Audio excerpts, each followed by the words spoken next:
เราอยากจะมาแชร์เทคนิคการเรียนที่เรารู้สึกว่าแบบทำไมฉันเพิ่งรู้เป็นเทคนิคการเรียนที่แบบน่าสนใจแล้วก็มีงานวิจัยรองรับสอนตัวเองก็ได้หรือว่าสอนตุ๊กตาสอนใครก็ได้เมนท็อปิกคืออะไรพอเวลาผ่านไปก็แบบลองตอบสิเหมือนอ่านแบบผ่าน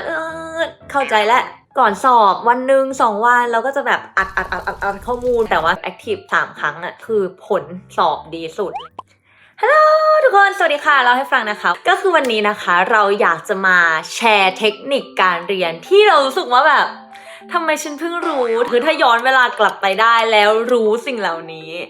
การเรียนอาจจะดีกว่านี้แล้วมันอาจจะประหยัดเวลาการอ่านหนังสือของเราได้มากกว่านี้เป็นเทคนิคการเรียนที่แบบน่าสนใจแล้วก็มีงานวิจัยรองรับนะคะทุกคนวันนี้เราก็จะมาแชร์สิ่งเหล่านี้กับทุกคนกันเผื่อน้องๆคนไหนกำลังเรียนหนังสือหรือว่าจริงๆแล้วว่ามันก็น่าจะ adapt ใช้กับสิ่งอื่นๆได้นะเผื่อเราแบบต้องไปเรียนรู้อะไรใหม่ๆเพราะการเรียนรู้มันไม่ได้สิ้นสุดแค่ในห้องเรียนถูกไหมถ้ารู้ก่อนก็ดีกว่าแล้วก็จะได้เรียนอย่างถูกวิธีนะจ๊ะ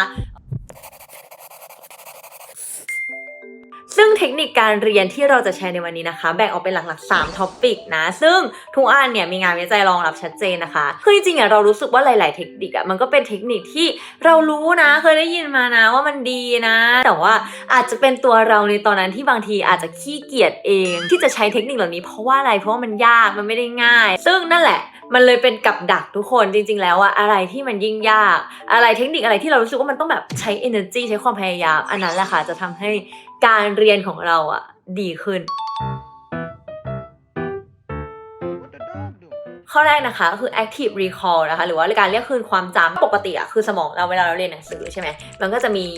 ข้อมูลเข้ามาแบบจากการอ่านหนังสือจากการฟังครูสอนจากการฟังเลคเชอร์หลังจากนั้นพอเราเอาข้อมูลเหล่านี้มาใช้แบบเอามาพูดเอามาสอนผ่านเวลาผ่านไปแล้วดึงข้อมูลเหล่านี้ออกมาอันนี้เรียกว่าการ retrieve ข้อมูลหรือว่า active recall นั่นเองซึ่งมันมีวิธีไหนบ้างนะคะจริงๆง่ายๆเลยก็คือการที่ว่าเราเรียนอะไรมาแล้วเราลองสอนตัวเองก็ได้หรือว่าสอนตุ๊กตาสอนใครก็ได้เราลองสอนสิ่งที่เราเรียนมาแบบไม่ดูนะคีย์สำคัญคือไม่ดูเพื่อที่ว่าเราลองแบบรีทรีฟข้อมูลที่เราได้รับออกมาดูว่าเฮ้ยเราแบบเข้าใจขนาดไหนเราจำได้ขนาดไหนอาจจะไม่ใช่แบบก๊อปคำพูดเป๊ะๆมาแต่ว่าต้องเป็นการแบบพาราเฟสด้วยภาษาที่ง่ายๆพูดจากความเข้าใจออกมาหรือว่าจริงๆเทคนิคง่ายๆคือเวลาเราเรียนอยู่อะไรเงี้ยพอแบบพันจบท็อปิกเราก็ลองปิดดูแล้วเราก็เมื่อกี้เมนท็อปิกคืออะไรไหนลองพูดในสิ่งที่เมื่อกี้เรียนมาซิอะไรอย่างเงี้ยค่ะนอกจากการสอนแล้วก็อาจจะเป็นการตั้งคำถามก็ได้ทุกคนเขาบอกว่าแทนที่ว่าเวลาเราจะเรียนโดยการจดใช่ปะแบบตามเลคเชอร์ที่ครูถามแต่เป็นการเรียนโดยการตั้งคำถามแทนอย่างเช่นแบบ cell is the smallest unit บาใช่ไหมเราก็อาจจะเขียนเป็นแบบ what is cell เขียนเป็นคำถามแทนตั้งคำถามแทนอะไรเงี้ยหรืออย่างที่เราเห็นบ่อยๆก็คือการใช้ flash card นั่นเองนะคะทุกคนก็คือตั้งคำถามใช่ไหมแล้วพอเวลาผ่านไปก็แบบลองตอบซิแบบตอบคำถาม flash card อะไรเงี้ยหรือว่าจริงๆพวกแบบ mind map จดสรุปอะไรเงี้ยก็ได้เหมือนกันแต่ว่าต้องเป็นการจดสรุปหรือ mind map โดยที่แบบไม่เปิดหนังสือทุกคนก็คือแบบจดสรุปแบบที่ retrieve ข้อมูลจากสิ่งที่เราได้อ่านมาอะไรเงี้ยซึ่งจริงๆแล้วมันมีงานวิจัยที่ผ่านมาที่บอกว่าการ active recall เนี่ยมันมีประโยชน์มากกว่าจริงๆงานวิจัยเหมือนเขาจะแบ่งนักเรียนออกเป็น3กลุ่มซึ่งแต่ละกลุ่มเนี่ยได้เวลาเท่าๆกันในการเรียนนะแล้วหลังจากนั้นเขาก็จะไปสอบด้วยข้อสอบชุดเดียวกันแต่ว่าเทคนิคในการเรียนเนี่ยต่างกันโดยกลุ่มแรกเนี่ยเขาอาจจะแบบให้อ่าน4รอบกลุ่มที่2อ่าน3ทำควิซ1อันที่3อ่านแค่รอบเดียวพอแล้วที่เหลือทำควิซอีก3รอบอะไรเงี้ยซึ่งผลออกมาคือกลายเป็นว่ากลุ่มที่3ที่ทำควิซ3รอบก็คือเป็นการเรียนแบบแอคทีฟ3ครั้งคือผลสอบดีสุดอะไรเงี้ยค่ะซึ่งถ้าสมมติว่าเป็นเราใช่ไหมในตอนนั้นจริงๆก็พอรู้นะหมายถึงว่าคือเอาจริงไม่ได้รู้ทฤษฎีชัดเจนว่ามันคือการแอคทีฟรีคอร์แต่ว่ามันก็รู้ว่าเราก็ต้องแบบสอนเราต้องพูดในภาษาตัวเองให้เข้าใจสิอะไรเงี้ยซึ่งตอนนั้นจริงๆถามว่าเราก็มีใช้บ้างนะเพราะว่าจริงๆเราเป็นคนชอบอ่านออกเสียงแล้วก็แบบปิดแล้วก็แบบ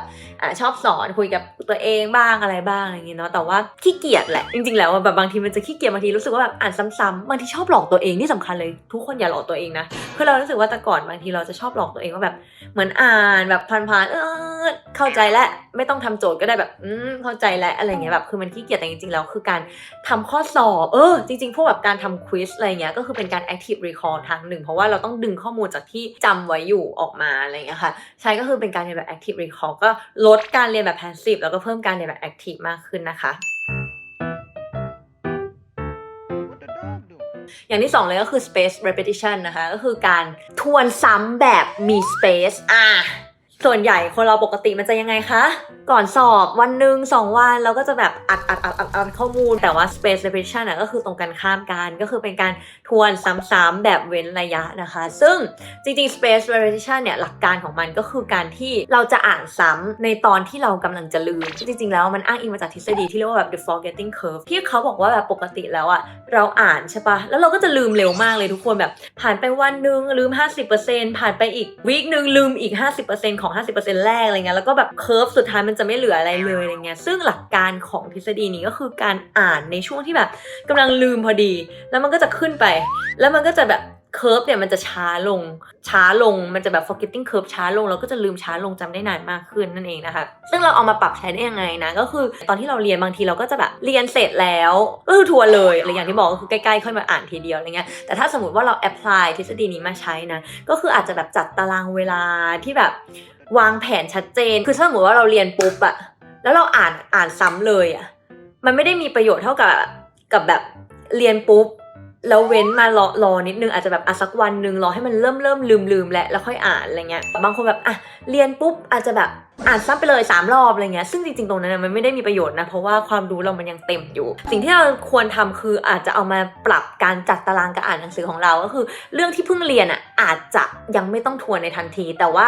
ถ้าจะทวนในวันนั้นก็คือทวนเรื่องที่เรียนก่อนหน้านี้เราอาจจะแบบทำ time table อะไรเงี้ยจริงๆมันมีเป็นทฤษฎีเลยนะเดี๋ยวไว้มาทำด้วยกัน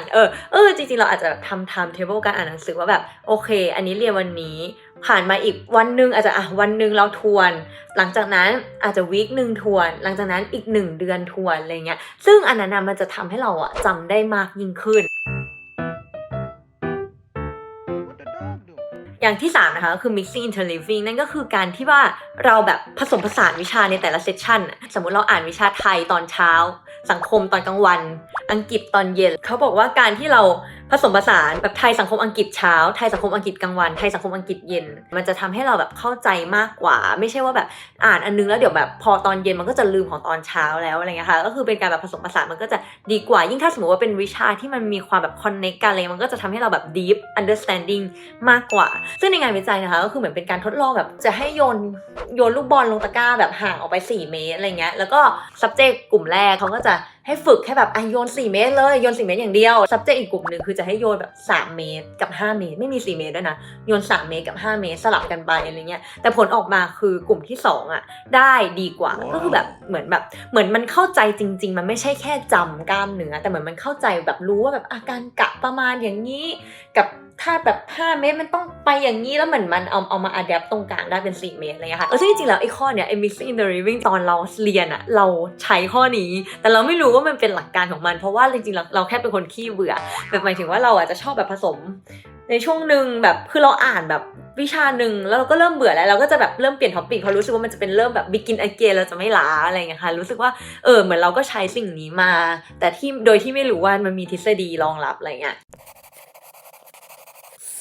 นั่นแหละค่ะทุกคนก็เป็นเทคนิคที่อยากจะมาแชร์กันในวันนี้แล้วเรารู้สึกว่าแบบจริงๆมันจะเป็นประโยชน์มากถ้าเรารู้ก่อนหน้านี้แต่ไม่เป็นไรรู้วันนี้ก็ไม่สายเพราะว่าการเรียนรู้มันยังมีอีกเรื่อยๆแน่นอนนะคะไม่สิ้นสุดหวังว่าทุกคนอาจจะเอาเทคนิคไปปรับใช้กันได้นะคะทวนก่อนเทคนิคแรกก็คือ active recall ก็คือเป็นการเรียนแบบการเรียกคืนความจำคือไม่ใช่เรียนซ้ำๆฟังซ้ำๆอ่านซ้ำๆไฮไลท์ซ้ำๆไม่ได้นะคะเราต้องตั้งคำถามเราต้องเรียนแบบ active recall เราต้องสอนเราต้องเหมือนดึงความจำที่เคยจำมาแล้วออกมาอะไรเงี้ยอย่าขี้เกียจอย่าหลอกตัวเองอย่างที่2เลยก็คือ space repetition นะคะก็คือ